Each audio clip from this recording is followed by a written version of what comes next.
saya kan udah jelas. Nggak percaya. ISIS justru dimanfaatkan oleh Israel, oleh Amerika Serikat untuk mengejar Hamas. Kalau misalnya petinggi dari Israel tidak mudah untuk ditangkap secara teknis, bagaimana dengan Hamas? Kan lebih mudah. Kalau benar mereka mau ngejar Hamas, sampai sekarang nggak ada yang ditangkap. Kalau misalnya ada surat penangkapan dari ICC, berlaku untuk seluruh dunia, semua negara. Kalau itu nggak usah diperintah, Mas Indra. Sekarang aja sebelum ada perintah, mau ditangkap, tangkap aja. Justru 7 bulan dia bertarung, tujuannya adalah menangkap yang dicari dalam 7 bulan terakhir. Tapi masalahnya ketemu nggak gitu. Nah ini dicari-cari juga nggak ketemu gitu. Saya nggak anti Yahudi juga, tapi kan masyarakat menganggap, oh kalau Israel itu jahat gitu kan. Salah. Yang kita marah itu adalah kebijakan pemerintah Israel yang tidak manusiawi. Serangan Hamas ke kami tanggal 7 Oktober ini sangat luar biasa, bahkan bisa disamai dengan Holocaust.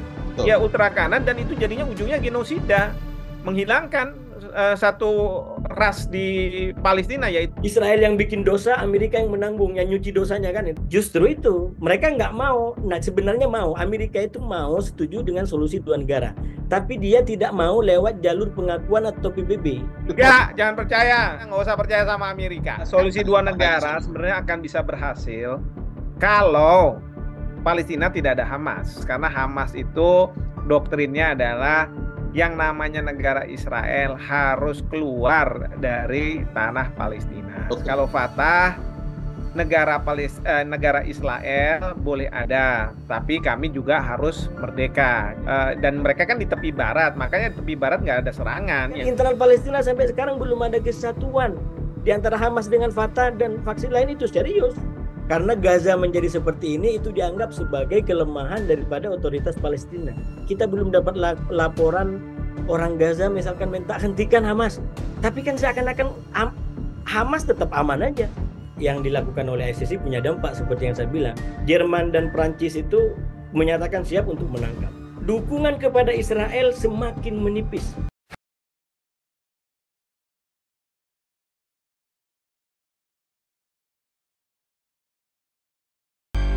Halo, salam sehat. Ketemu lagi kita di kanal YouTube medcom.id dalam cross check bersama saya Indra Maulana. Pekan ini saya akan ajak Anda untuk membahas tentang perang Israel-Palestina yang memasuki babak baru yang mendebarkan. Setidaknya ada 3 fase kritis yang terjadi sepanjang pekan lalu. Pertama, Mahkamah Pidana Internasional atau ICC, International Criminal Court, secara resmi mengumumkan akan menerbitkan surat perintah penangkapan Perdana Menteri Israel Benjamin Netanyahu dan Menteri Pertahanan Israel Yoav Gallant sebagai penjahat perang. Namun ICC juga membidik pemimpin Hamas Yahya Sinwar. Titik kritis kedua adalah munculnya pengakuan resmi negara-negara Eropa yaitu Spanyol, Norwegia, dan Irlandia terhadap kemerdekaan Palestina. Dan yang terakhir, yang ketiga dan cukup mencekam ini adalah insiden kecelakaan helikopter Presiden Iran Ebrahim Raisi yang memunculkan spekulasi keterlibatan Israel di belakang layar karena selama ini Presiden Iran tersebut gigih membela Palestina. Apakah gabungan 3 peristiwa kritis tadi akan meningkatkan eskalasi konflik menuju perang yang lebih besar? Kita cross-check situasi geopolitik Timur Tengah ini bersama dengan Guru Besar Hukum Internasional Profesor Hikmanto Juwana dan pengamat politik Timur Tengah Hasibullah Satrawi. Salam sehat, Prof. Hik, Mas Hasibullah. Assalamualaikum. Baik, salam sehat. Baik, saya mulai dari Prof. Hik dulu melihat, karena diskusi 2 minggu yang lalu ya soal ICC ini juga kita lakukan bersama Prof. Hik ya.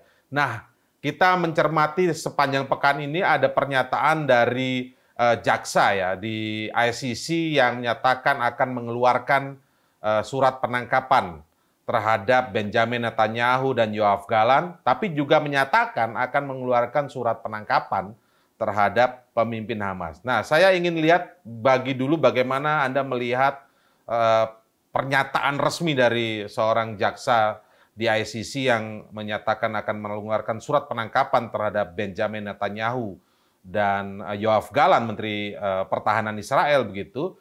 Dan ini kita lihat eskalasinya atau situasinya bahwa sejumlah negara Eropa seperti Norwegia, kemudian bahkan Jerman, Prancis, itu siap untuk membantu ICC menangkap Netanyahu. Meskipun itu kalau datang di negara mereka masing-masing begitu ya. Pendapat Anda seperti apa melihat eskalasi yang cukup mulai meningkat ini, Prof. Oke, pertama ya, Mas Indra, saya ingin menyampaikan bahwa apa yang disampaikan oleh Jaksa Penuntut Umum Karim Khan itu tentu positif. Positifnya tuh begini. Jadi Jaksa Penuntut Umum ini sekarang ini kan sedang mengajukan ke eh, panel majelis, ya. Jadi bukan majelis dari ICC-nya, Hmm. tapi ada panel dan panel ini meminta eh, expert opinion, legal expert Hmm. untuk menyampaikan pandangan mereka. Dan pandangan itu mengatakan bahwa ya ICC punya yurisdiksi, sehingga ICC nanti akan membolehkan Jaksa Penuntut Umum Karim Khan untuk melakukan proses penerbitan dari surat penangkapan ini. Ya. Nah, dasarnya apa? Karena kita tahu bahwa Israel itu tidak merupakan anggota dari ICC. Hmm. Nah, saya baca dari argumentasi dari legal expertnya itu dikatakan bahwa memang Israel bukan menjadi anggota ICC, tapi Palestina tahun 2015 dia sudah menjadi anggota dari ICC. Hmm. Dan menurut legal expert ini kejadian ada di tanah Palestina. Ya.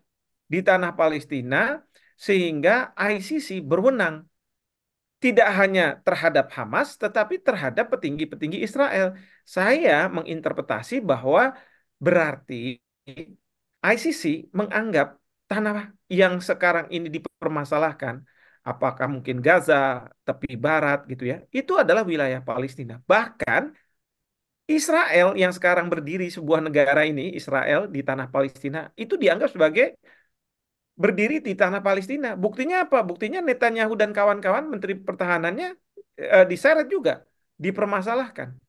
Jadi itu kalau saya melihat sisi positif bahwa ICC menganggap bahwa Palestina sebuah negara dan tanah Palestina itu tidak hanya di tepi barat ataupun di Gaza, tetapi juga di Israel. Buktinya mereka-mereka ini diminta untuk bertanggung jawab. Nah, yang kedua ini agak repot nih, Mas Indra. Karena kan selain petinggi-petinggi dari Israel, juga ada petinggi-petinggi Hamas. Ya. Permasalahan kemarin sudah beberapa waktu yang lalu kan sudah saya sampaikan. Permasalahannya adalah bagaimana teknis membawa para pelaku kejahatan ini ke Den Haag. Hmm. Sementara ICC, dia punya hakim yang memeriksa perkara, dia punya jaksa yang akan menuntut, tapi dia nggak punya polisi yang bisa membawa menghadirkan orang yang dituduh ke Den Haag. Padahal proses ini tidak boleh in absentia, tidak boleh tanpa kehadiran dari si pelaku, ya, atau tersangka ini, terdakwa.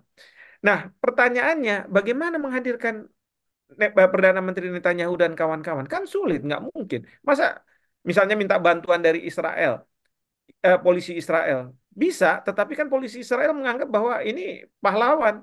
Hmm. Nah, sementara memang bagusnya Jerman ataupun negara-negara lain yang mengatakan bahwa ya sudah kalau ada pelaku-pelaku itu di negara saya akan kirim. Tapi kan mereka eh, siapa namanya Netanyahu dan kawan-kawan pasti dia nggak mau pergi ke negara-negara ini. Bahkan kalau perlu selama perang ini terus berlangsung dia akan tetap di Israel. Nah, tapi yang jadi masalah adalah petinggi-petinggi Hamas. Karena petinggi-petinggi Hamas dia kan nggak punya imunitas karena dia nggak dianggap tanda kutip ya sebuah negara. Dia tidak punya polisinya sendiri dan lain sebagainya. Artinya apa? Saya khawatir ini sebenarnya mau menyasar petinggi-petinggi Hamas justru. Jadi itu yang kita harus perhatikan. Ya, kalau misalnya petinggi-petinggi Hamas berarti nggak fair. Ya, mungkin petinggi-petinggi Hamas nanti dibawa ke Den Haag untuk diadili. Ada kerjasama dari Jerman, dari Prancis, apa tahu mereka akan lari ke sana, akan diserahkan. Tapi tidak terhadap petinggi-petinggi dari Israel, gitu. Nah, hal yang ketiga yang saya agak khawatirkan dengan ICC ini itu adalah sebenarnya eh, kok sebelum surat penangkapan itu dikeluarkan, diterbitkan, tapi Karim Khan sudah menyampaikan pandangannya. Kenapa? Dari pandangan dari Karim Khan ini kita tahu Perdana Menteri Israel marah sekali. Ya, Amerika Serikat juga melalui Joe Biden juga marah. Mereka marahnya intinya adalah begini, kok bisa-bisanya Anda melakukan pernyataan bahwa kami ini Israel gitu ya, dan kemudian Amerika Serikat yang mendukung melakukan yang namanya genosida. Kami ini dalam posisi hak untuk membela diri kami sendiri. Karena apa? Tanggal 7 Oktober kami diserang.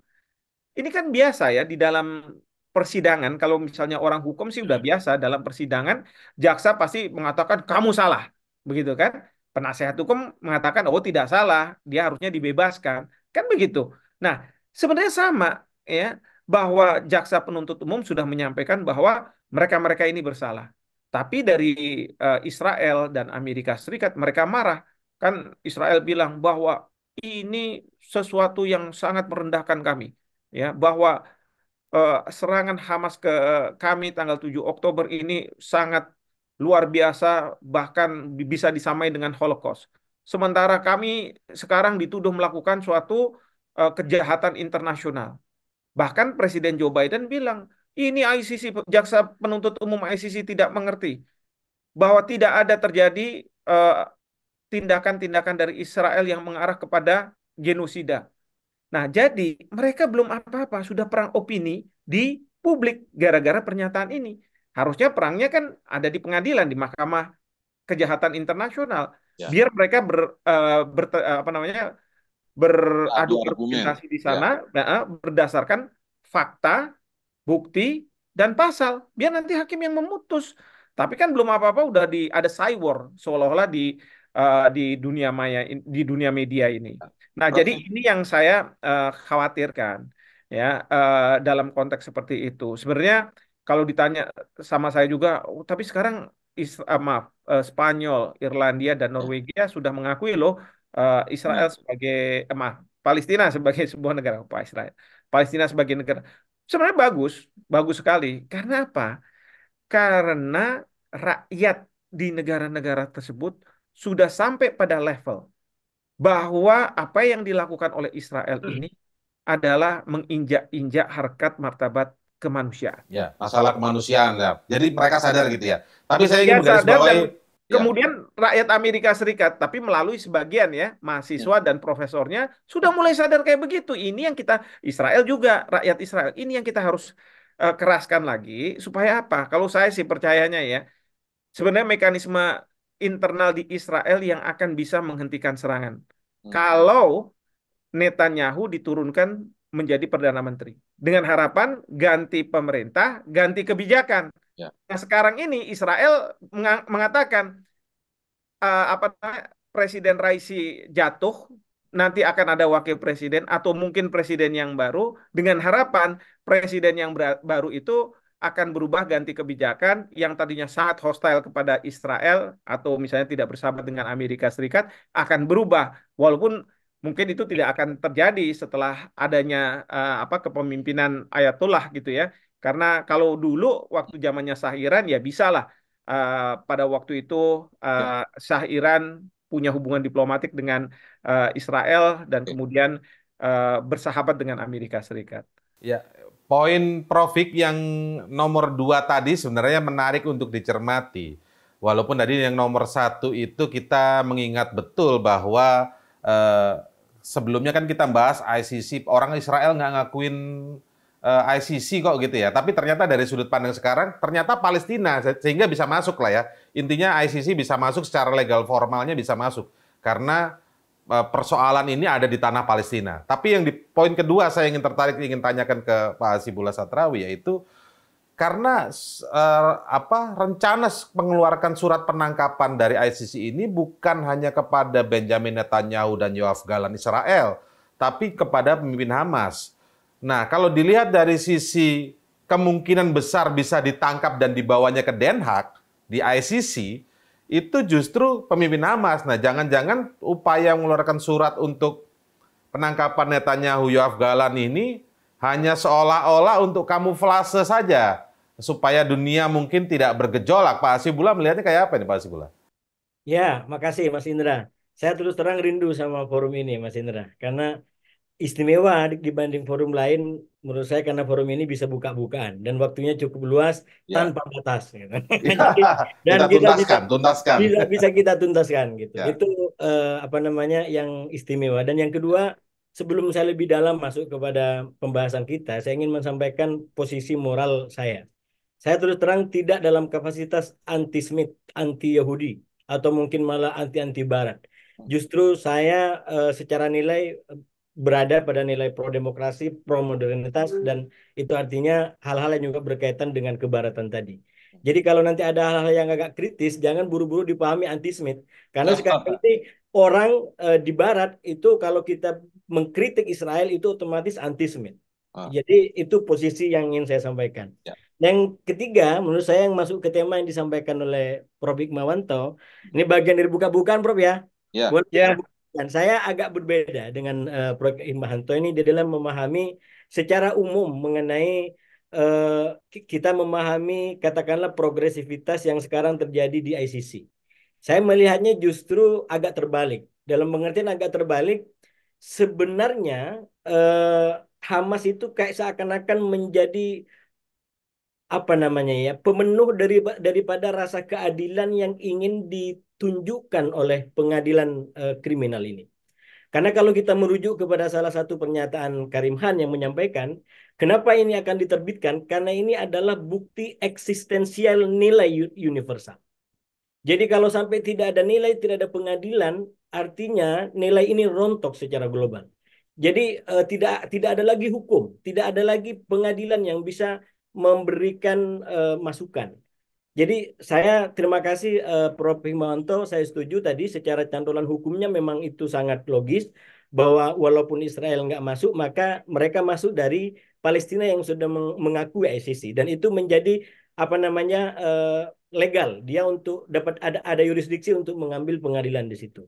Tapi sekali lagi kalau saya justru melihat ini namanya aja berbeda, boleh kan nggak harus apa namanya benar dan salah itu soal kesimpulan nanti gitu. beda Boleh dong, pendapat boleh. keniscayaan. Boleh, Ah, boleh, Beda boleh. pendapat yang repot.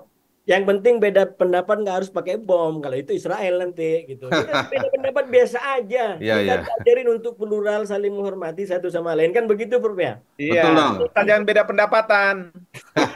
Itu Mas Indra, itu Mas Indra, Mas Indra dan kita itu Prof. Kita di situ nggak bisa Ampun. itu.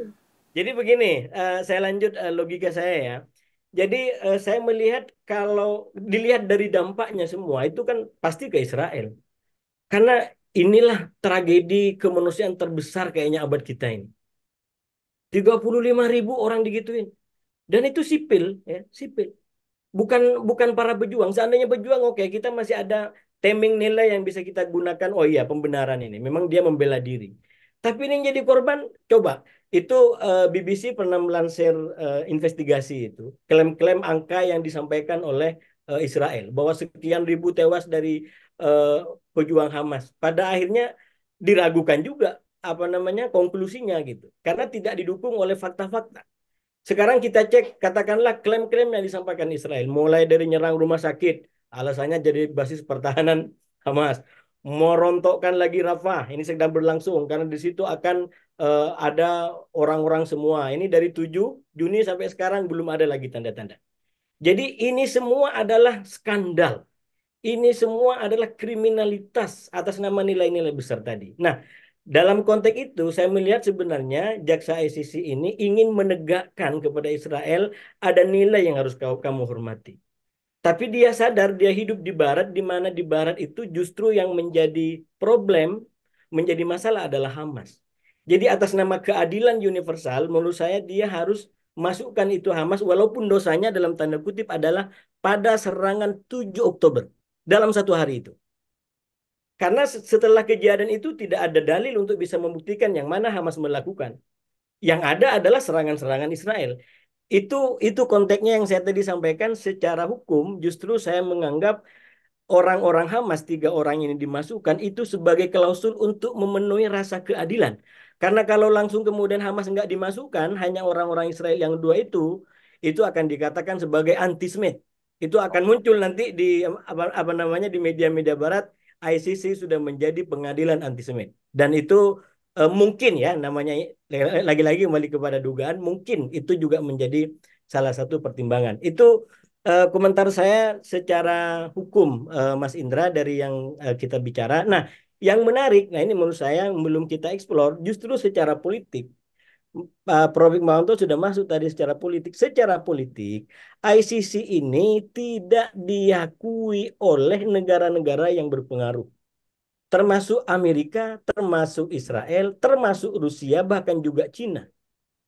Artinya apa? Ketika ICC mengeluarkan apa namanya tuntutan seperti ini, itu negara-negara yang terbaru siapa? Kan Putin di, di diberi surat begitu, surat dakwaan untuk ditangkap gitu. Tapi ya karena Putin merasa dia kuat, dia nggak. Loh, sama juga dulu juga ada Gaddafi juga pernah dikeluarkan surat penangkapan oleh ICC ini gitu. Dan beberapa tokoh yang lain. Malah ini karena satu keinginan ICC untuk menyelidiki keterlibatan tentara Amerika di Irak kalau tidak salah, Trump itu pernah memberikan hukuman kepada apa namanya hakim-hakim ICC. Sebelum akhirnya hukuman itu justru diangkat oleh Joe Biden sekarang ini gitu.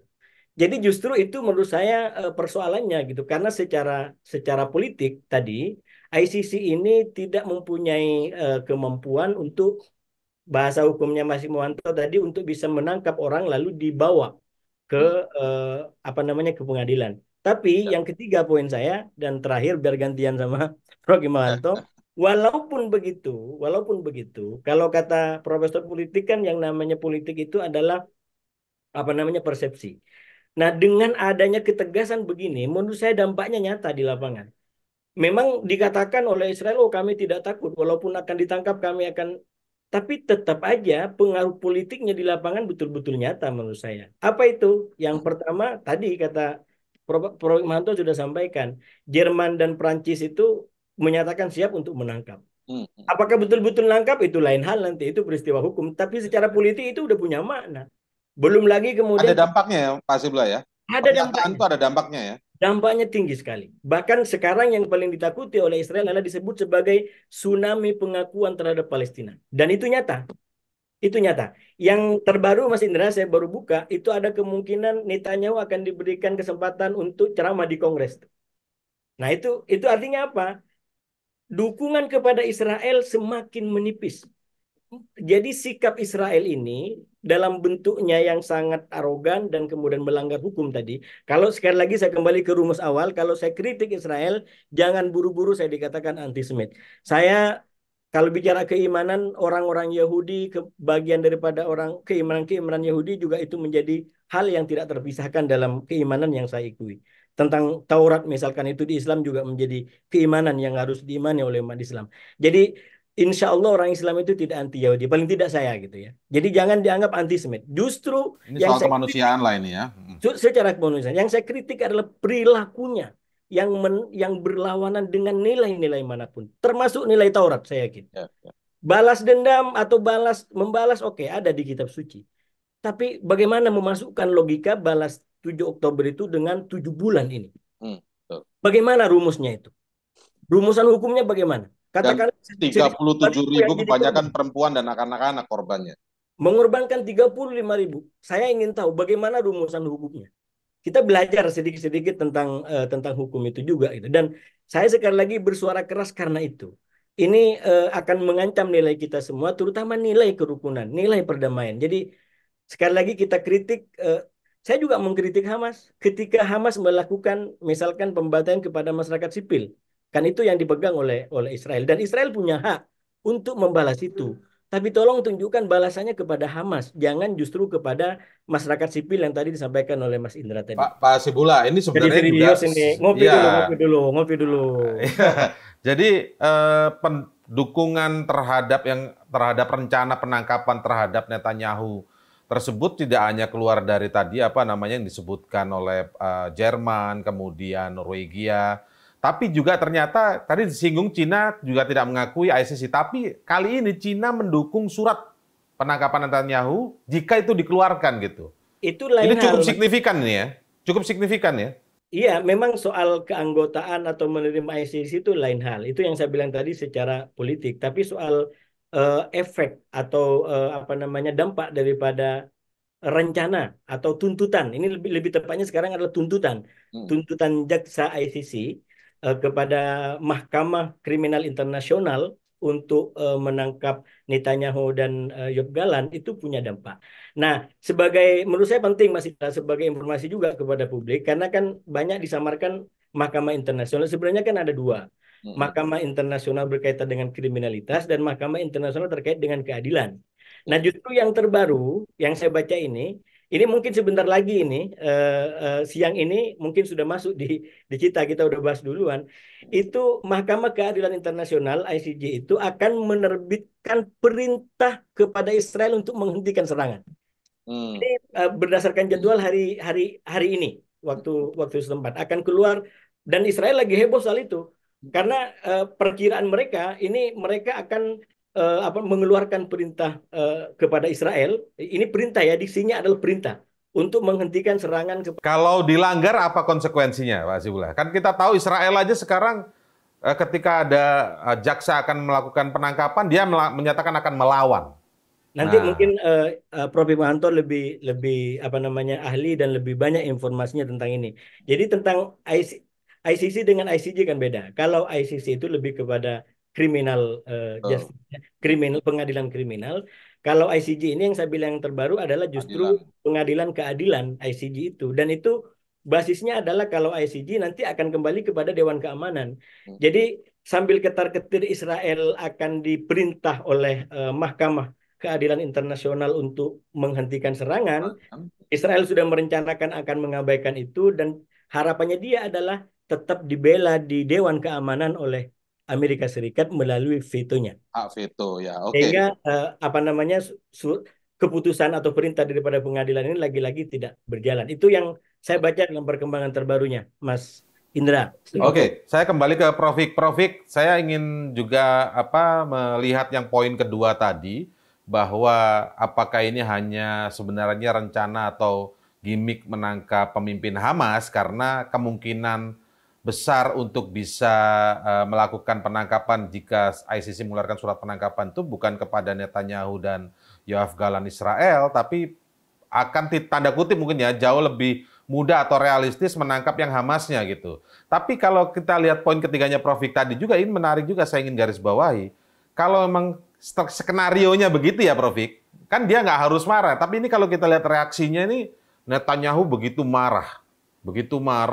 Kemudian kita lihat bagaimana Biden juga mengeluarkan sebuah pernyataan yang disebutkan agak teriak begitu ya, memalukan gitu ya, kurang lebih gitu. Keterlaluan lah kurang lebih gitu kata-kata Biden. Dan kita lihat juga Trump nih sebagai salah satu tokoh sentral politik di Amerika menjelang pemilu tentu saja. Pemilu Amerika juga berbicara cukup keras juga ini. Nah, bagaimana Prof. Vik melihat ini? Apakah lebih kepada ini hanya gimmick atau memang kalau dari sudut pandang Pak Hasibullah tadi mengeluarkan surat penangkapan terhadap pemimpin Hamas itu lebih untuk sisi keadilan 7 Oktober 2023-nya biar tidak dikatakan antisemit tadi. Silakan Prof. Vik.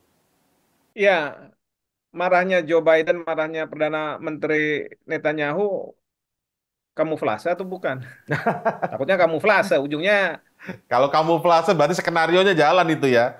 Tapi ginilah, kita tahu ya, kalau misalnya di pengadilan itu, jaksa sama penasihat hukum kan saling berbantah. Prinsipnya adalah maju tak gentar membela yang memberi surat kuasa. Kira-kira seperti itu ya. Nah, jadi itu bagaimana kita membangun argumentasi. Nah, memang Perdana Menteri Netanyahu mengatakan begini, masa kami ini sama seperti pada waktu Perang Dunia Kedua. George Patton, panglimanya Amerika Serikat untuk di Eropa, penyerangan di Eropa, masa mau disamakan sama Hitler? Masa saya mau disamakan sama Hamas?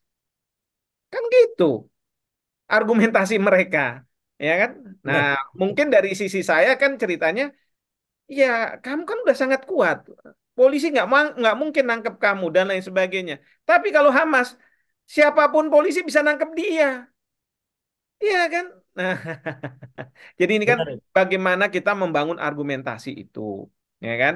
Nah, jadi saya katakan ya, ini eh, Karim kan ya terlepas dari apa namanya inisiatifnya dia ingin membawa Netanyahu karena awalnya masyarakat dan dunia melihat bahwa oh ini Netanyahu yang mau dibawa. Tapi ketika kita pelajari secara mendalam, ternyata tidak hanya petinggi dari Israel, tapi petinggi dari Hamas.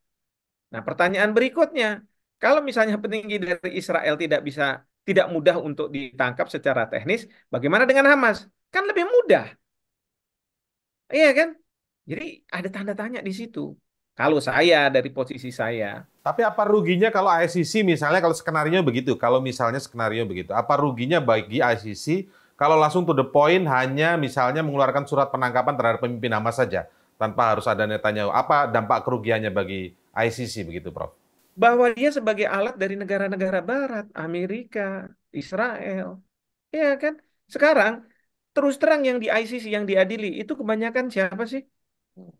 Pemimpin-pemimpin Afrika. Sampai Afrika bilang sialan ini katanya.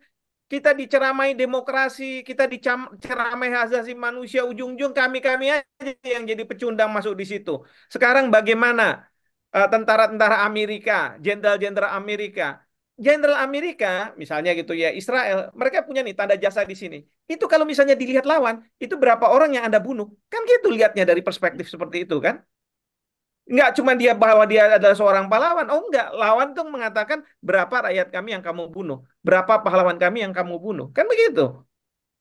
Ya, jadi kalau kita melihat dalam konteks seperti ini, ya kita mau mengatakan Amerika Serikat mengajarkan kita demokrasi. Sekarang saya mau tanya, Amerika Serikat kalau demokrasi di Majelis Umum PBB itu kan 143 negara mengakui Palestina sebagai sebuah negara sehingga bisa diterima. Iya kan? Ya. Amerika cuma 9, tapi dia punya hak veto. Nah, sekarang kamu menikmati itu. Nah, keangkuhan kamu, sombongnya kamu, bilang katanya jangan kamu deket-deket sama Cina. Ke Indonesia nih, Amerika bilang jangan deket-deket sama Cina. Karena apa? Governance mereka beda dengan kita-kita yang demokratis. Kita itu menghargai pendapat mayoritas. Giliran kayak begini, kayak apa? Kedua, hak asasi Mas manusia. Indra, Mana boleh hak saya asasi ngomong? manusia? Ya, Mana ya, cerita bahwa mereka mau melindungi 34.000 orang ya, yang dibilang bahwa ya. apa Bentar, Pak. namanya Masih. mereka ini masyarakat sipil dan lain sebagainya. Masa proporsionalitasnya itu di mana? Ya, ya. Berapa orang yang diserang ya oleh misalnya Hamas katakanlah begitu, tapi berapa rakyat sipil yang menjadi korban? Ya. Proporsional tidak? Itu kan kita pertanyakan. Nah, sekarang mereka mau ceramah sama kita, demokrasi hak asasi manusia. Saya katakan lupakan semua. Ya, Lupakan aja. Ya. Apa? Kita ini yang lebih beradab, kita ini yang lebih tahu tentang apa itu hak asasi manusia, tentang apa itu demokrasi.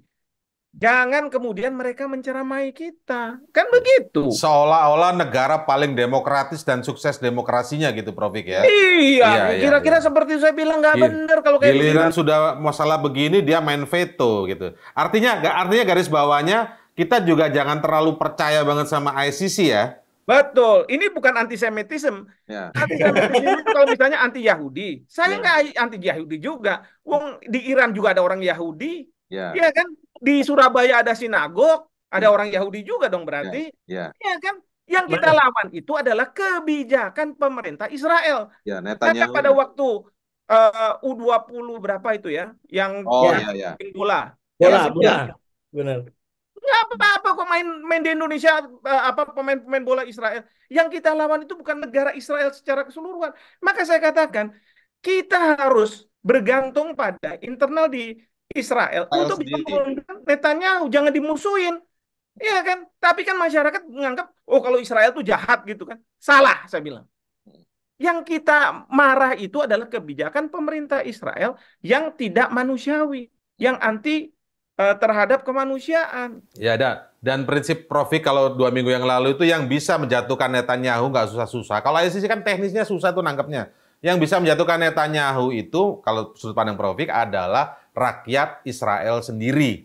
Kan begitu ya maksudnya Profik. Silakan Pak Hasibullah.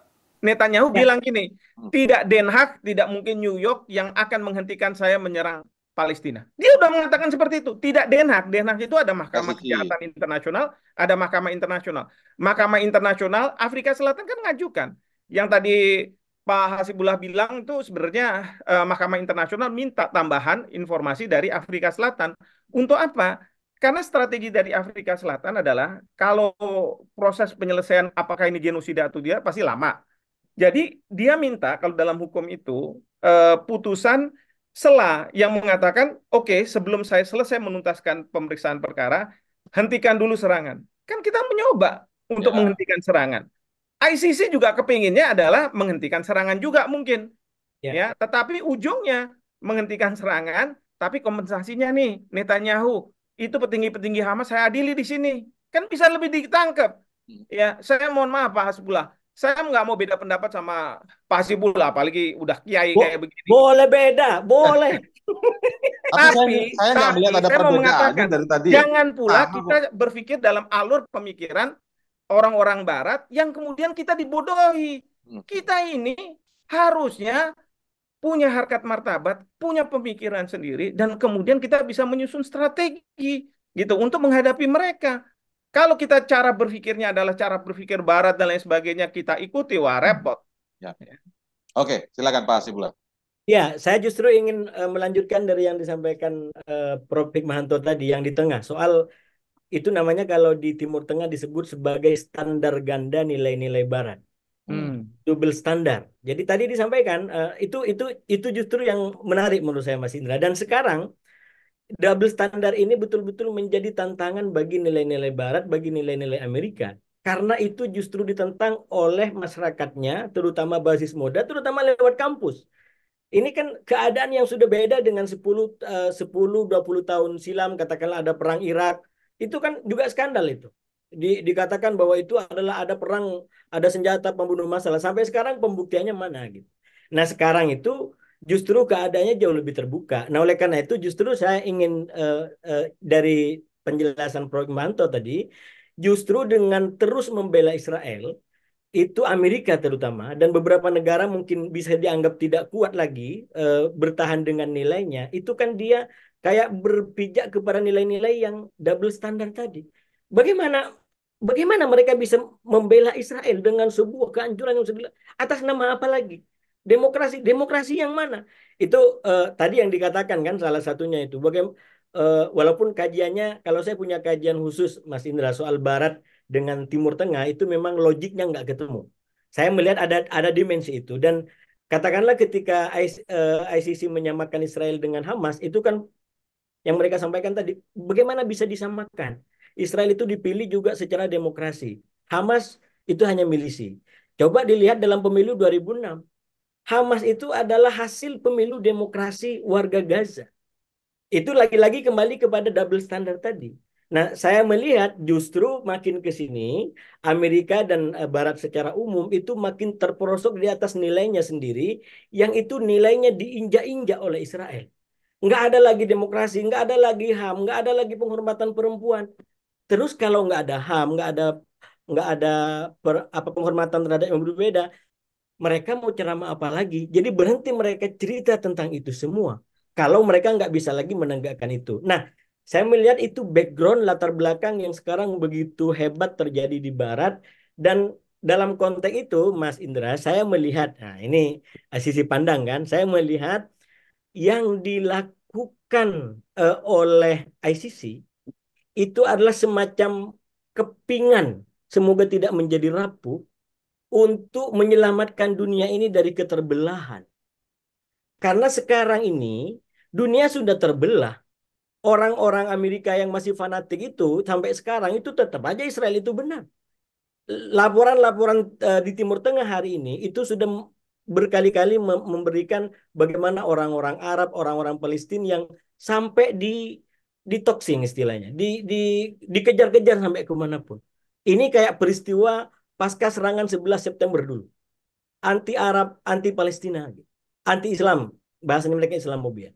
Jadi karena di Barat tadi mereka menganggap Israel itu yang benar. Nah, sementara di Timur, katakanlah Timur Tengah dan mungkin juga sebagian Indonesia itu udah Palestina semua yang benar katanya. Ini Israel sudah nggak lagi beda-bedain. Kalau kita nggak hati-hati volumenya bisa menjadi betul-betul anti Yahudi secara secara keseluruhan dan itu nggak benar. Itu yang saya bilang kita jangan berperilaku yang sama. Kita nggak anti manusia dengan manusia yang lain, apalagi agama dengan agama yang lain. Yang kita anti adalah kebijakan tadi kata kata Prof. Hikmahanto. Nah, persis di situ saya melihat upaya ICC itu adalah upaya untuk istilahnya jembatan semoga tidak rapuh agar ini hukum minimal ini tidak menjadi beda barat dengan timur. Masa kalau adil di barat belum tentu adil di timur, kan ini kacau ini. Kita nilainya kemana lagi? Jadi kalau adil bagi Amerika, nggak adil bagi kita. Berarti kita betul-betul tidak mengacu kepada satu nilai. Kalau begitu, kita akan berhadapan dengan krisis universal yang lebih akut lagi. Karena berarti nggak ada yang sama di antara kita. Padahal justru kita diajarin nilai-nilai itu bersifat universal. Keadilan bagi manusia di barat juga keadilan bagi kita. Cuman mungkin bagaimana cara menegakkan rumusannya itu yang berbeda gitu. Ya, oke. Nah ini Mas Indra, sebelumnya Mas Indra, Ya. sebelumnya nih. Kalau Pak Hasibullah kan bilang sebagai pemersatu, ya kan, ICC ini sebagai jembatan. Upaya menjembatani. Upaya menjembatani. Kalau saya kan udah jelas. Nggak percaya. ICC justru dimanfaatkan oleh Israel, oleh Amerika Serikat untuk mengejar mereka-mereka yang Hamas. Karena kalau Israel nggak mungkin. Tapi kan kelihatannya keren ini kan. Oh, nama-nama Perdana Menteri Israel kan, disebut-sebut kan gitu gini, kan. Bro. Kalau benar mereka mau ngejar Hamas, sampai sekarang nggak ada yang ditangkap. Jadi justru sekarang sudah banyak tentara, sudah banyak pasukan. Tapi kalau misalnya ada surat penangkapan dari ICC, artinya kan surat penangkapan itu berlaku untuk seluruh dunia. Semua negara yang bisa menemukan. Nah, kalau misalnya jadi Israel boleh, misalnya Israel sendiri nangkap pemimpin Hamas gitu boleh berarti? Bisa jadi, langsung bawa ke sana. Bisa. Kalau itu nggak usah diperintah Mas Indra, sekarang aja sebelum ada memburu memang. Dia akan tangkap. Ya, dia bisa serang. Justru itu kan nggak ketemu kan, karena kan mungkin juga mereka ada di Qatar, mungkin ada di mana dan lain sebagainya. Tapi dengan adanya surat perintah itu bisa dibawa. Sebenarnya ini jangan-jangan nih berpikir ya Pak Hasibullah, jangan-jangan berpikirnya gini. Sebenarnya Israel sudah kesulitan nih nangkap pemimpin Hamas yang dipakai ICC kalau sudut pandang Pak Ikan gitu tuh sebenarnya. Jangan-jangan begitu mungkin ya. Bisa. Nah, itu yang makanya saya katakan bahwa justru ICC dipakai sebagai alat. Kelihatannya aja, oh dia bagus, lalu ditentang sama Presiden Joe Biden, ditentang sama Perdana Menteri Israel. At the end of the day, ya yang ditangkap Hamas doang. Iya, nabok nyilih tangan. Bahwa Hamas itu dengan yang bagus sudahlah posisi Indonesia. Kita nggak berpihak pada Hamas. Kita berpihak pada rakyat Palestina. Ya. Apalagi kita berpihak pada Israel enggak gitu kan. Nah, ini saya mau tanya sekarang. Ya, saya mau nanya ini sekarang. Saya mau nanya bisa Prof. Vick, bisa Pak Hasibullah gantian nanti. Nah, kalau kita lihat nih sekarang ya. Norwegia ini dari beberapa berita. Norwegia jadi negara pertama yang nyatakan siap tangkap Netanyahu. Kemudian patuhi ICC, Jerman bakal tangkap Netanyahu karena kejahatan perang. Lalu Prancis dukung ICC soal perintah penangkapan Netanyahu. Lalu yang tadi saya singgung juga, China dukung surat penangkapan Netanyahu dan pemimpin Hamas. Nah pertanyaannya, kalau misalnya nih, ini angan-angan pikiran aja kan, dunia bisa aja terjadi. Netanyahu datang ke Indonesia gitu. Terus bisa nggak Indonesia misalnya ikut menangkap Netanyahu gitu? Soal ICC. Karena Indonesia kan nggak mengakui itu ICC ya. Diplomatik nggak ada, makanya ngapain juga dia datang ke sini. Loh kalau sembunyi-sembunyi gimana? Kita nggak kasih visa kali. Tapi gini Mas, jadi ini ada juga mungkin salah perhitungan. Salah perhitungannya tuh gini, Amerika mungkin sama Netanyahu mau menggunakan ICC untuk mengejar Hamas. Tetapi reaksi dunia justru sebaliknya. Oh ini bagus nih. Berarti Netanyahu bisa kita adili. Ya udah, kan kita kan presumption of innocence. Kalau ditangkap itu kan belum tentu bersalah. Harus diproses dulu baru ditentukan bersalah. Ya udah kamu datang aja ke sana. Kalau ada di tempat kita akan kirim kamu ke sana. Kan begitu. Nah, itu yang mungkin dari sisi Netanyahu, waduh, kebablasan nih saya ngomong kayak begini nih. Kan begitu. Mungkin saya juga nggak tahu. Tetapi bagus juga sih, saya nggak mengatakan bahwa ini jelek ya, adanya surat penangkapan, asal fair. Jadi kalau misalnya nanti Hamas akan dihadirkan untuk diperiksa, ya kita minta Netanyahu, gimana caranya Anda? Makanya saya selalu pertanyakan, gimana sih secara teknis bisa membawa Netanyahu itu ke Den Haag? Gitu, Mas. Biasanya soalnya kalau yang ICC ini yang membantu penangkapan tuh rakyat yang di sananya sendiri, begitu ya? Biasanya begitu ya? Dari negara-negara di mana pelaku itu berada. Iya. Karena polisi dunia nggak ada. Seperti waktu Gaddafi mungkin ya, itu kan rakyatnya sendiri ya? Iya, Itu, pemberontak itu lain rakyatnya. lagi. Gaddafi lain Nah, lagi. Dia tapi nggak diminta oleh ICC. Tapi kan itu cara Amerika Serikat menurunkan Gaddafi. Dia kuatkan para pemberontaknya untuk menurunkan.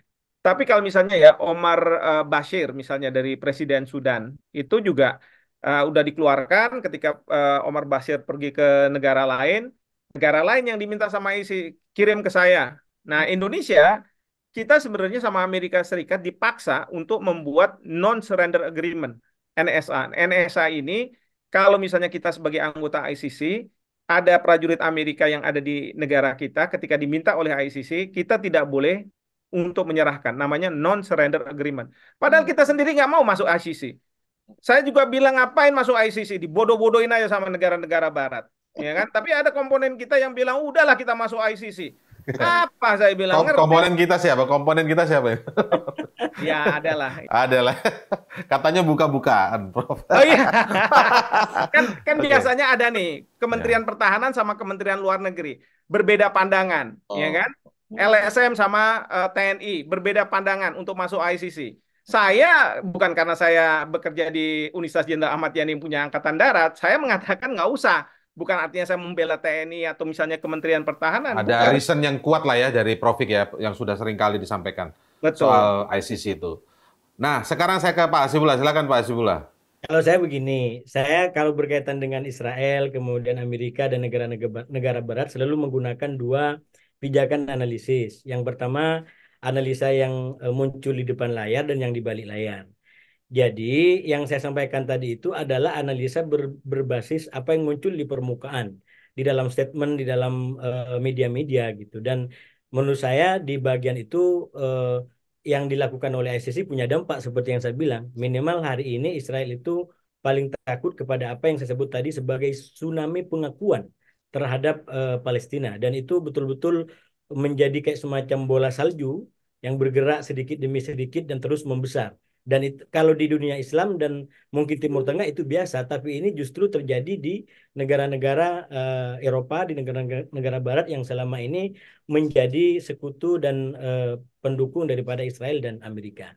Nah, bagaimana kenyataannya itu yang menurut saya di balik layar, Mas saya bilang tadi, termasuk Ya. apakah ini siapa digunakan untuk apa, saya sendiri nggak punya bahan dan yang cukup untuk bisa mengasuk ke sana. Tapi Tapi logika Profik tadi masuk nggak kira-kira menurut Pak Hasibullah? Maksudnya ICC ini digunakan Israel dan Amerika sebenarnya. kalau beliau banyak sudah, infonya sudah banyak. Saya yakin punya data yang cukup untuk masuk ke ruang-ruang di situ. Bukan soal bahan ini Pak Hasibullah, tapi menurut Pak Hasibullah masuk akal nggak kira-kira? Kalau secara ya kalau konspirasi itu namanya konspirasi menjadinya masuk bisa gitu karena ini soal siapa nanti yang menang di akhir gitu. Hmm. Tapi kalau dibaca dari balik layar sekarang, nah itu yang fakta-faktanya menurut saya nggak mendukung ke sana. Hmm. Karena fakta-faktanya justru katakanlah sekarang mau ditangkap tangkap aja. Hmm. Justru 7 bulan dia bertarung tujuannya adalah menangkap, malah nggak disebut sama ISIS yang mau ditangkap siapa. Sinwar. Sinwar nggak di Sinwar ditangkap masuk ya di antara yang disebut ya. Ya, Prof. ya, justru nomor Masuk satu. ya, iya. Ya, Sinwar. Muhammad sama iya benar-benar masuk. Nah itu kan memang dicari dalam 7 bulan terakhir. Tapi masalahnya ketemu nggak gitu. Lah ini dicari-cari juga nggak ketemu gitu. Walaupun saya setuju juga ini dengan surat penangkapan ini maka ada bobot hukum yang lebih sehingga mungkin Qatar mungkin ya itu bisa kelimpungan juga gitu kalau mau menampung Ismail Haniya di situ atau mungkin Iran di Ya. beberapa bagian ya Iran gitu ya karena ya kita tahu ini juga negara-negara yang tidak selalu tunduk patuh dengan koalisi Barat gitu. Tapi yang pasti Mas, menurut saya ya kalau kita masuk ke dunia yang di balik layar ini, apapun yang terjadi, menurut saya terutama Amerika itu secara ekstrim tidak akan sampai dari mendukung Israel lalu menjadi pendukung Palestina. Hmm. Itu itu itu garisnya menurut saya. Kan sekarang ini dalam mungkin gejolak nilai yang terjadi, itu kan Amerika betul-betul kayak ambigu sekarang ini. Di satu sisi bagaimana dia ingin betul-betul agar Israel tidak melanjutkan berbagai macam aksi Serangan. yang melanggar hukum ini gitu ya. Sampai dia report sendiri diksinya ini mau disebut senjatanya digunakan untuk membunuh orang-orang dia juga takut karena berarti senjatanya digunakan kan jadi maju mundur bolak-balik nggak berhenti-berhenti sampai sekarang dan terakhir gara-gara sikap ICC lalu dia memperkuat lagi statement oh kami tidak berubah sampai kapanpun akan membela Israel gitu. Tapi Jadi kebingungan sendiri nih Amerika posisinya. Menurut Pak Hasibullah sendiri kebingungan ya? kalau kebingungan mungkin terlalu ini kurang pas. Saya menyebutnya sebagai zigzag Ambigu. ya. Oh. Sikap politik yang zigzag karena saya melihat mereka ingin, saya yakin ini murni, mereka ingin betul-betul Israel tidak lanjut dengan penghancuran nilai ini yang itu kan yang membuat susah Amerika gitu. Ya, Jadi ya. Israel yang bikin dosa, Amerika yang menanggung, yang nyuci dosanya kan itu kan nggak enak juga. Sampai kapan kita dijadikan begini sama Israel ini? Kenapa Amerika nggak mau jatuhin Netanyahu aja misalnya? Karena Amerika disebut-sebut seringkali itu masuk ke politik dalam negeri yang lain. Sebenarnya secara politik itu juga udah muncul gitu. Misalkan dalam dalam apa namanya krisis politik terbaru di Israel itu kan kemudian suara oposisi menguat gitu, menguat untuk segera melakukan pemilu dini karena ini situasinya udah itu menurut saya karena apa namanya arah politik Amerika itu juga ini kayak nggak lurus ke depan lagi. Ini Ya, akan tapi kemana ini katanya gitu. ya juga Amerika itu sekarang dipimpin oleh presiden dari Partai Demokrat yang biasanya mereka akan mengedepankan hak asasi manusia. Ya, Beda ya. kalau misalnya Republik. Partai Republik. Maka Donald Trump kemarin bilang kalau saya di White House sekarang ada serangan dari Iran itu sebelum serangan itu terjadi karena kan Iran ngasih tahu juga ke Amerika, udah saya habisin dulu. Hmm. Iya kan? Nah, jadi sekarang ini Biden itu dalam posisi yang sangat awkward. Di satu sisi, dia tahu bahwa ini tidak sesuai dengan hak asasi manusia, apalagi dia mau mengeskalasi perang. Karena Partai Demokrat itu nggak suka perang, gitu kan? Ya, ya. Tapi di sisi lain, dia tahu apa lobi-lobi Yahudi ini sangat berpengaruh terhadap pemerintahannya, apalagi dia akan menghadapi pemilu. Dia kan Ya. sangat khawatir, 70%, nggak tahu lah berapa persen, bukan 70%.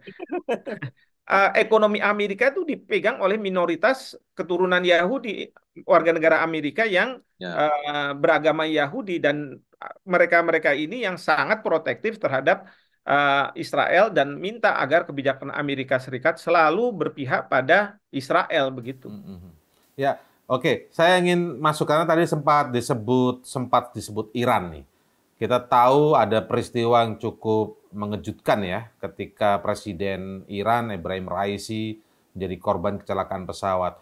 Agak sulit bagi awam yang memperhatikan peristiwa ini tidak ada campur tangan Israel atau Barat, karena pada beberapa waktu sebelumnya kan saling balas roket ya, yang dilakukan pertama oleh Israel dan ada mengorbankan sejumlah jenderal Iran gitu kan, dan Iran kemudian membalas menghancurkan apa namanya mungkin kekuatan pertahanan udara Israel disebutkan walaupun dampaknya tidak sampai terlalu signifikan.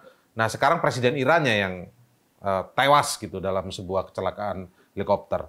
Membuktikan ada Israel atau Amerika dan lain sebagainya itu satu sisi hukum, tapi bagi masyarakat awam dunia melihat pasti ada di apa namanya intervensi dari Israel atau Amerika terkait dengan tewasnya Presiden Iran tersebut. Nah, pertanyaannya kemudian, seberapa aman sebenarnya kalau jaksa ICC ini kemudian tetap ngotot mengeluarkan surat penangkapan terhadap Netanyahu dan Yoav Gallant Israel? Apakah apa namanya ada sebuah teknis yang mengatur keamanan dari jaksa-jaksa seperti ICC ini? Mas Indra, sebelum sampai teknis ke jaksanya ya, yang Ya. soal Iran ya, semua pasti akan mengarah ke sana. Makanya kemarin ini dari pemerintah Israel sudah mengatakan bahwa tidak ada keterlibatan Israel di dalam kecelakaan yang terjadi. Lalu Senator Amerika Serikat, walaupun bukan oleh pemerintah Amerika Serikat, bukannya tidak mungkin mereka diminta untuk bicara bahwa Amerika Serikat tidak terlibat di dalam kecelakaan ini. Memang ini semua harus menunggu hasil investigasi. Apakah kecelakaan ini karena human error pilotnya, apakah karena defect dari helikopternya yang memang sudah lama, apakah karena alam, atau sabotase. Kemungkinan sabotase bukannya tidak mungkin, ya itu juga dilihat oleh tim investigasi. Tapi kan kita masih belum tahu nih kesimpulannya seperti apa. Cuman yang saya sayangkan adalah ketika tim investigasi minta nantinya bantuan dari Amerika Serikat terkait dengan helikopter yang diproduksi di Amerika Serikat, Joe Biden sudah mengatakan kami nggak akan mau kasih bantuan apapun. Ini gimana ceritanya coba? Ya kan? Kan kita mau mencoba untuk menghilangkan kesan ya mungkin dari otoritas dari Iran kesan bahwa ini adalah sabotase. Tapi kalau sudah ada pernyataan-pernyataan seperti ini yang akan menguatkan orang-orang yang menunggu hasil ini belum belum datang juga untuk mengatakan ini berarti Amerika terlibat, ini Israel akan terlibat, kan begitu. Nah inilah yang saya sih selalu mengatakan kita nggak jangan apa namanya berpijak pada asumsi sebelum ada fakta dan bukti. Kita lihat kesimpulannya seperti apa, karena kalau misalnya kita berpijak pada asumsi, nanti salah mengambil kebijakan. Nah, itu nggak boleh kalau pemerintah. Maka sudah tepat pemerintah Indonesia mengatakan ikut berduka terhadap wafatnya Presiden Raisi, tetapi tidak kemudian masuk ke dalam tentang alasan. Tapi kalau para netizen ini kan sering apa memunculkan atau misalnya dari media dan lain sebagainya. Nah, tapi kalau misalnya terkait dengan jaksa penuntut umum, ya kita nggak tahu. Ya, kalau memang itu memang arahan dari pesanan dari dua negara ini ya pasti Pasti aman, aman-aman aja. pasti Cuman aman ya. dimarahin itu katanya mohon maaf ya kata kalau Pak apa namanya di DPR itu kadang-kadang anggota dewan udah marah-marah sama menterinya gitu kan. Nah, tapi kan bisa didiamkan juga karena memang udah baikan gitu kan. Ya, ya, ya. Show aja begitu ya. Tetapi kan nggak kemudian terus kemudian melakukan tindakan sampai misalnya membunuh siapa Karim Khan dengan racun dan lain sebagainya ya. Kecuali kalau misalnya mereka betul-betul dapat serangan dan kemudian ini merupakan ya karena Karim Khan namanya aja sudah menunjukkan bahwa dia orang dari Pakistan dan dia seorang Muslim yang tidak akan bersahabat. ICC justru dipakai oleh jaksa penuntut umum ini untuk kepentingan pribadinya, untuk memenangkan Islam. Ya udah, mungkin aja, bukannya tidak mungkin racun itu bermain kan gitu. Nah, tetapi kan kita lihat ya seperti apa. Ini memang kalau udah cerita hubungan internasional gini, teori konspirasi ini harus ada di sini. Harus muncul. Benar, Walaupun saya sebenarnya ini orang hukum, harusnya nggak boleh kita bicara kayak gitu kan, Sebenarnya- harusnya ada bukti. Sebenarnya pertanyaan saya itu memang yang soal bagaimana jaksa ini aman nggak kalau Raisi aja presiden Irannya digituin oleh ya kemungkinan kan masih konspirasi lagi, Prof. Ya, Prof. Nggak pas ditanyakan ke Prof. Hikmah karena Prof. Hikmanto itu meyakini ICC ini digunakan oleh Amerika Serikat. Saya nanyanya ke Pak Hasibullah. Jaksa ICC ini aman nggak kalau dia benar-benar mengeluarkan surat penangkapan ke Netanyahu dan Yoav Galan? Ya, saya rasa yang disampaikan Prof. Hikmahanto tadi udah cukup menjelaskan itu kalau soal aman tidaknya ya. Karena kita tahu jaringan-jaringan kekuatannya seperti itu dan mungkin juga bisa jadi petunjuk Mas Indra gitu. Kalau memang nggak ada apa-apa, bisa jadi itu petunjuk untuk melanjutkan desa-desanya Prof. Hikmahanto tadi. Oh, Ya. ternyata aman aja gitu. Berarti kan, nah itu jadi petunjuk itu kan kegaiban itu. Indikasi bahwa ICC dipakai gitu ya, jadi ya. Bisa, itu bisa malah bisa mengarah ke sana. Tapi kalau saya ingin menambahkan yang satu tadi soal Iran, Mas, saya ini kalau menggunakan analisis media ya, mungkin tadi sebenarnya tiga unsur, tapi kalau saya memandatkan sebagian menjadi dua dan yang satu mungkin belum kita bahas. Yang pertama memang faktor alam atau alam itu mungkin juga teknik mesinnya ya. Ini karena kerusakan ini dan itu dan tadi udah jelaskan oleh Prof. Hikmahanto juga gitu mungkin karena akibat sanksi Amerika dan lain sebagainya.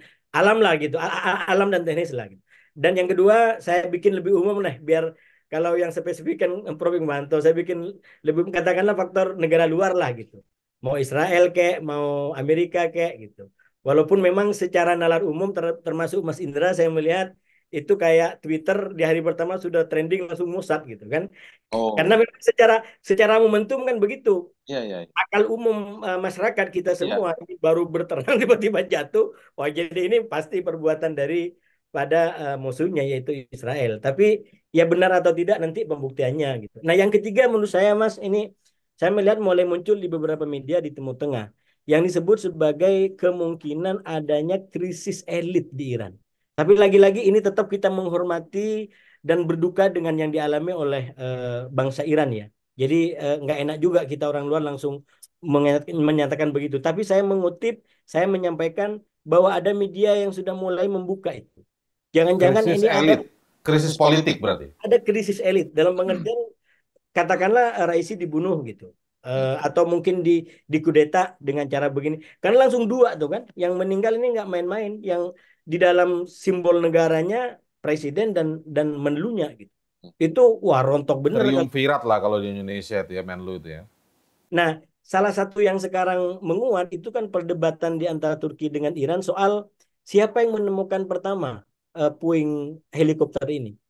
Turki mengklaim dia yang menemukan pertama, tapi Iran nggak mau. Itu bukan Turki yang menemukan, kami yang menemukan pertama. Nah, itu menurut saya analisanya jadi lebih lebih banyak. Walaupun sekali lagi ini analisa, ini basis media paling tidak. Apakah yang benar, yang mana yang benar? Menurut saya kita harus mengikuti dan menunggu yang nanti akan disampaikan oleh tim investigasi Iran. Walaupun saya melihat lagi-lagi sama kayak kayak apa namanya reaksi negara-negara terhadap Karim Han tadi. Ya. Kalau seumpamanya Iran aman-aman saja ya mungkin dianggap memang tidak ada orang luar gitu. Berarti faktor cuaca sepenuhnya. Tapi kalau cuaca, pernyataan kepala kantor presiden Iran sendiri itu menafikan itu. Cuacanya bagus. Itu sejauh pengalaman kami katanya bagus, nggak ada masalah gitu. Jadi ini Iran justru sekarang ditunggu nih bagaimana proses investigasinya, terutama untuk terkait dengan tiga kemungkinan tadi. Apakah ini betul-betul murni, atau mungkin ada negara luar, negara musuh, atau justru karena ada krisis di internal Iran yang ya memang apa namanya kan ini banyak dibahas. Raisi juga menjadi Atau berkelindan, misalnya di dalam Iran sendiri misalnya ada yang tidak menyukai Raisi misalnya, kan kok sederhananya begitu ya, ditumpangi oleh kepentingan Israel dan Amerika misalnya. kalau yang saya baca, jadi kan di Iran itu walaupun ini adalah presiden, tapi penguasa penuhnya adalah tetap Oleh di mursyid, di pemimpin spiritual. Itu penguasa tertingginya. Nah, yang saya ikutin sekarang ini kayak semacam apa ya? Mungkin ada kontestasi di kalangan orang-orang yang dekat dengan Al-Mursyidul A'la ini atau dengan pemimpin spiritual ini Ali Khamenei. Dan almarhum Presiden Raisi itu digadang-gadang penerus kuat atau calon kuat penerus Ayatullah Khamenei.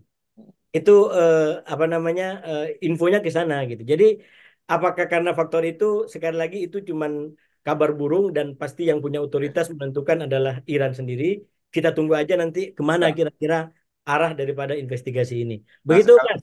Oke, sekaligus ini satu pertanyaan terakhir ke Pak Hasibullah dulu, nanti ke Prof. Fik. Kembali ke soal sejumlah negara dunia yang dulunya mungkin kita nggak membayangkan akan mengakui Palestina. Hari ini sudah rame-rame menyatakan mendukung Palestina.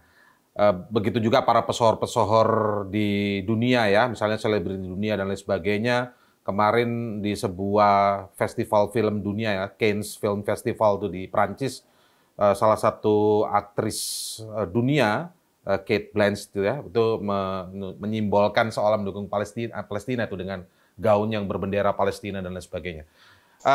Artinya ekskalasi peningkatan dukungan terhadap Palestina karena kebiadaban yang dilakukan oleh Netanyahu dan pasukannya gitu ya.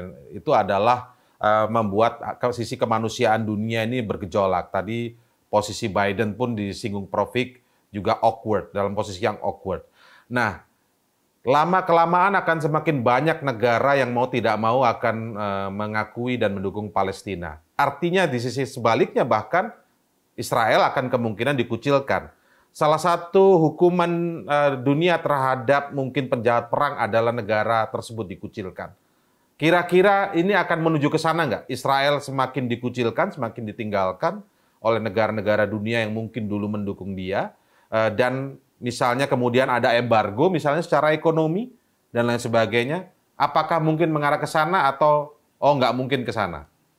Ya, Silakan. kalau saya kembali kepada basis nilai kita masing-masing. Kalau basis nilai saya adalah justru kita berharap jangan mengarah kepada pengucilan satu pihak dan menolong lain pihak. Itu kan lagi-lagi cuma memindah krisis. Ini sebenarnya harus dipindah kepada yang disebut sebagai solusi dua negara. Jadi kan masalahnya itu, kita nggak ingin Israel menderita, tapi mbok ya jangan bikin Palestina menderita. Kita nggak ingin bangsa manapun menjadi korban seperti itu, tapi janganlah kemudian negara-negara lain dijadikan korban. Itu menurut saya pandangan yang berimbang lah. Nggak perlu orang lain menderita, kita ingin bahagia semua. Dan konteksnya menurut saya di bagian itu memang solusi dua negara. Jadi ini menurut saya harus ditangkap, terutama oleh negara-negara Arab. Tapi Israel sendiri kan nggak mengakui Palestina dia kan pasti kan? Justru itu, mereka nggak mau. Nah, sebenarnya mau. Amerika itu mau setuju dengan solusi dua negara. Tapi dia tidak mau lewat jalur pengakuan atau PBB. Dia itu maunya lewat jalur perundingan. Jadi Palestina dengan Israel berunding, lalu kemudian mengakui hak dan berdampingan. Itu kalau Amerika gitu. Nah, dengan pengakuan dari luar atau PBB itu kan dipaksakan. Itu kenapa Amerika memveto. Jadi sebenarnya Amerika juga sama. Dia salah satu pelopor, salah satu inisiator lahirnya yang disebut sebagai solusi dua negara. Kembali kepada tadi, salah satu negara katakan Norwegia. Kenapa Norwegia? Loh, Norwegia itu adalah negara yang menjadi tempat perundingan yang sangat bersejarah, di mana perundingan Oslo itu dokumennya luar biasa. Ini dokumen pertama, perundingan pertama yang masing-masing pihak mengakui tentang keberadaan yang lain. Jadi Palestina mengakui Israel dan Israel mengakui Palestina. Walaupun Mas Indra, dalam konteks Palestina Israel perdamaian itu kadang-kadang dibayar mahal. Karena akibat itu Perdana Menteri Israel juga ada yang meninggal, bahkan Anwar Sadat yang juga terkait dengan upaya-upaya damai dengan Israel meninggal juga. Jadi ini memang berat di Timur Tengah ini, di kalangan dunia-dunia Arab dan Israel dan sekitarnya ini ketika menyangkut soal masa depan. Tapi saya masih tetap yakin pikiran mengenai solusi dua negara itu yang terbaik bagi kedua belah pihak. Dan tantangan lebih lanjut tentu saja kalau ini lanjut negara-negara memberikan pengakuan justru di internal Palestina. Di Karena internal itu Palestina. Maksudnya jangan gimana? diabaikan internal Palestina sampai sekarang belum ada kesatuan di antara Hamas dengan Fatah dan faksi lain itu serius. Ini kita bicara tentang satu bagian saja. Dan itu tidak akan otomatis diakuin dari luar lalu Palestina menjadi satu di satu. Itu butuh kerja keras. Dan saya melihat itu salah satu peran yang bisa dimainkan secara sangat penting oleh Indonesia. Karena baik Fatah maupun Hamas itu sama Indonesia sangat kuat, sangat respect dan sangat takzim lah gitu. Dengan semua yang sudah kita lakukan selama ini. Jadi maksudnya negara-negara lain itu ketika mendukung Palestina itu bukan berarti mengucilkan Israel maksudnya? Atau gimana nih kalau dari sudut pandang Pak ya Asim? kalau dalam sekarang tentu punya dampak terhadap sikap itu. Sekarang kan malah kayak semacam balas-balasan pantun. Jadi kata Israel apa? Dia bilang tidak akan ada negara manapun yang menghentikan kami untuk menghajar Hamas gitu ya. Nah, tapi kata kata Irlandia atau kata Spanyol dia bilang tidak akan ada negara manapun yang menghentikan kami untuk mengakui Palestina. Gitu kan. Jadi kan sebenarnya itu efek dari sikap ini. Maksud saya jangka panjang. Kalau sekarang masih kena dampak itu, ini merasa awalnya nggak ada hubungan sama Palestina menjadi ada, Israel marah lagi gitu. Tapi bukan itu yang terbaik ke depan. Mengucilkan di antara Palestina dan Israel bukan yang terbaik. Saling meniadakan di antara Palestina dengan Israel bukannya. Justru itu pikiran ekstrimnya. Pikiran ekstrim adalah Israel Ekstrim mau versus Palestina ekstrim habis, jadinya ya. Palestina ingin Israel habis. Jadi kita harus bangun pupuk pikiran gimana dua-duanya sama-sama ada. Saling mengakui satu sama lain. Itu disebut sebagai solusi dua negara, Mas Indra. Oke, baik. Profik, silakan Profik. Dengan Ya, adanya solusi tadi, dua pertanyaan negara sama. sebenarnya akan bisa berhasil kalau Palestina tidak ada Hamas. Itu saja. Oh gitu ya. Iya, karena Israel itu nggak mau ada Hamas, karena Hamas itu doktrinnya adalah yang namanya negara Israel harus keluar dari tanah Palestina. Doktrinnya Hamas itu ya. Doktrinnya Hamas. Kalau Fatah negara Israel boleh ada, tapi kami juga harus merdeka. Jadi berdampingan, maka yang disebut sebagai two state solution. Solution. Jadi yang cocok sama Amerika ini Fatah nih berarti ya. Iyalah, Fatah atau misalnya dari pihak dan mereka kan di tepi barat, makanya di tepi barat nggak ada serangan, yang diserang tuh di Gaza, dan di Gaza itu ujungnya adalah nanti Hamas didukung oleh Iran, Sementara kalau tepi barat nanti didukung oleh negara-negara Arab, Arab Saudi dan kawan-kawan, kan gitu. Pak Hasbullah aja nggak mau Buka ya. menyampaikan gitu karena ini kan dua Ini kredit penting lagi buat awam katanya nih Pak kalau SKWS. Hasibullah. Ya, Iya, ya. iya kan. Hmm. Jadi panjangnya tuh di situ. Dan sekarang ini ide dari Israel itu bagaimana mentepi baratkan Gaza. Artinya dia ingin anasir-anasir Hamas itu hilang. Ya, jadi tiga nih, kenapa Israel itu menyerang Gaza. Pertama, membebaskan sandera. Kedua, menangkap petinggi-petinggi Hamas yang bertanggung jawab untuk tanggal 7 Oktober. Dan yang ketiga adalah Hamas mulai dari hari ini sampai ke depan nanti tidak ada di tanah Gaza, yang kemudian tidak akan ada serangan-serangan dari Gaza ke Israel. Makanya Itu garisnya Netanyahu atau garisnya Israel secara umum dari awal, Profi? Netanyahu, iya sebenarnya sih secara umum Israel maunya seperti kayak begitu. Karena kalau kita lihat yang eranya Netanyahu ini beberapa para petingginya ya, petinggi pemerintahannya ya, tidak hanya Yoav Galant. Itu kalau kita ngelihat di apa namanya berbagai wawancara, wawancara media luar negeri ya, itu mengatakan bahwa kita ingin rakyat Palestina itu keluar semua itu. Jadi ya, bahasanya itu migrasi lokal atau apa itu tadi istilahnya itu keluar semua, semua loh. Dia tidak ngomong Hamas nih. Iya, Jadi ultra kanan. semuanya, Jadi ultra kanan iya ultra genosida. kanan benar, ultra kanan. Betul. Ya ultra kanan dan itu jadinya ujungnya genosida, menghilangkan satu ras di Palestina yaitu Ini rakyat alirannya Palestina. Netanyahu yang ini. Iya, Atau oke. betul. Jadi itulah yang kemudian masyarakat dunia mengatakan bahwa apa yang dilakukan oleh Israel ini bukan hak untuk membela diri, tetapi genosida, begitu. Ya, karena nanti supaya hilang dari sana digantikan oleh orang-orang Israel yang bermukim di sana, sehingga apa? Ke depan nanti nggak akan ada serangan-serangan misal ke Israel, kira-kira kan seperti itu. Ya, nah ini yang terus kemudian caranya gimana? Kalau migrasi aja, nanti mereka ke Yordania, ke Mesir, nanti mereka jadi pejuang-pejuang juga, nanti masuk lagi, diserang It- lagi, it- it- anak-anaknya tambah militan lagi karena itu mereka yang sakit hati, orang tuanya dibunuh dan lain sebagainya oleh Israel, kan begitu. itu Nah, yang jadi masalah, Mas Indra.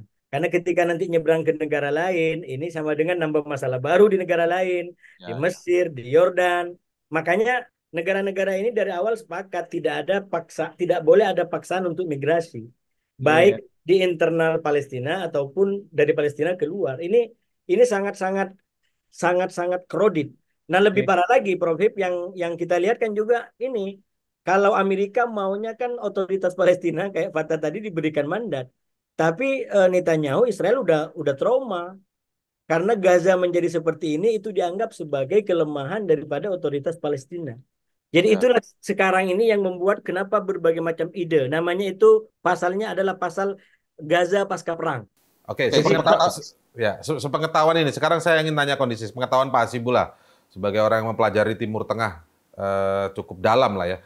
Rakyat Palestina sendiri, tidak hanya Gaza ya, tidak hanya, tapi mungkin tepi barat juga. Itu sebenarnya hatinya lebih ke sudut pandang setuju ke pemikiran Hamas apa Fatah? nah, itu ada filosofi lagi kalau bagi saya itu. Karena Hamas ini masalahnya begini, Palestina secara umum ini saya bilang adalah keputusan yang kebiasaan dari keputusan di remote. Jadi kalau kita bicara demokrasi nggak dapat lagi, Prof. Ini nggak ada suara rakyat. Ini suara elit. Dari awal itu diputuskan, wah ini dibagi di antara Arab dan orang Yahudi. Nggak ada pendapat orang-orang lokal di situ. Lalu kemudian kebijakannya juga diputuskan dari luar, silakan untuk dijalankan. Nah, kalau ditanya yang mana yang lebih didukung, justru kan begini, yang menjadi renungan kita. Itu Hamas berjuang yang sudah menghancurkan Gaza seperti itu. Tapi sejauh ini kita belum dapat laporan orang Gaza misalkan minta hentikan Hamas. Nggak ada juga. Nah, itu kan menjadi soal itu juga itu. Kita mestinya juga apakah ada atau tidak ada. Tapi ini kan yang mengalami dampak dari semua itu kan warga Gaza. Tapi kan seakan-akan Hamas tetap aman aja. Buktinya terowongannya nggak ketahuan juga gitu. Jadi hmm, apakah memang tidak ada yang kritis sama Hamas? Saya yakin ada. Cuman media juga nggak banyak. Sama juga di sisi lain gitu ya. Katakanlah kayak Fatah dan otoritas Palestina kan asumsinya itu ingin mendapatkan mendapatkan kemerdekaan Palestina lewat jalur perundingan. Tapi Fatah sejauh ini juga nggak ada suaranya ya. Kenapa? Ada, tapi kan gini, kalau misalnya Hamas nanti menang, Amerika Serikat, Israel menghentikan tuh bantuan-bantuan, menghentikan tuh gaji-gaji pejabat-pejabat dan lain sebagainya. Ya kan? Karena rakyat misalnya bilang, wah kita pilih Hamas, Hamas, Hamas. Menang Hamas. Buktinya pernah jadi Perdana Menteri Hamas. Ya Ya kan? itu, Tapi nanti ditutup. Nanti biar rakyat menderita, akhirnya milihnya ke ya itu yang saya bilang tadi, Fatah. Prof. Katanya demokrasi, katanya Nah, kedaulatan makanya, rakyat. nah iya Ini makanya kan, saya sih nggak percaya lah. ini kan ya Kalau bisa mestinya dibilang demokrasi, demokrasi. Apa demokrasi? Kita diajarkan yang mestinya enggak aja. ditanyain gitu. Ah, Ditanyain ke warga Gaza, ke warga Palestina, kamu maunya kemana? Kan begitu. Dan kalau sudah ada keputusan, kita harus belajar, ya udah ini suara rakyat lah. Jangan lalu kemudian kata Prof tadi, nah kalau suara rakyatnya tidak mendukung dia, mulai kita bikin Jadi pengetatan kan. Boleh nggak selain soal ya Palestina, Iran, dan kemudian Israel tadi, kayaknya mulai hari ini kita nggak percaya Amerika negara yang pro demokrasi nih, Prof. enggak, jangan percaya. Enggak lah, otoriter juga. Otoriter banget malah ya. Misalnya Cina kan gitu kan otoriter. Satu partai katanya. Amerika dengung-dengungkan. Udah jangan percaya sama Cina. Sekarang saya bilang nggak usah percaya sama Cina, nggak usah percaya sama Amerika. Kan gitu aja. Yang terpenting kita Kalau Mantap soal ya. demokrasi loh Iya, ya. soal Ya demokrasi kan? ya, Ya, ya, pakai ya. kita kembangkan aja demokrasi kita. yang Oke, terpenting oke. kita percaya dengan demokrasi kita, Pak. Betul. Itu penting itu. Dan hebat gitu. Daripada orang luar itu biarin orang luar gitu. Kita punya prinsip dan pengalaman demokrasi sendiri. Betul. Itu Iya, Tapi iya. saya sedikit ingin bicara ya Silakan. soal Ya, ya. demokrasi ini kan gini. Jadi rakyat-rakyat di Spanyol, di mungkin Norwegia, di Irlandia itu atau bahkan Jerman begitu ya. Mereka suka sekarang situ sampai sudah suatu kesadaran bahwa ini yang terjadi ini adalah penindasan terhadap kemanusiaan. Karena mungkin selama ini berita yang masuk ke negara-negara ini, termasuk ke Israel, itu adalah berita-berita yang sudah disaring oleh pemerintahnya. Jadi benar juga waktu zaman kita masih di bawah pemerintahan Orde Baru yang disaring dan lain sebagainya. Sekarang itu negara-negara itulah pemerintahnya menyaring-nyaring itu kan. Nah, tapi kan mereka dapat berita-berita itu dari sosial media.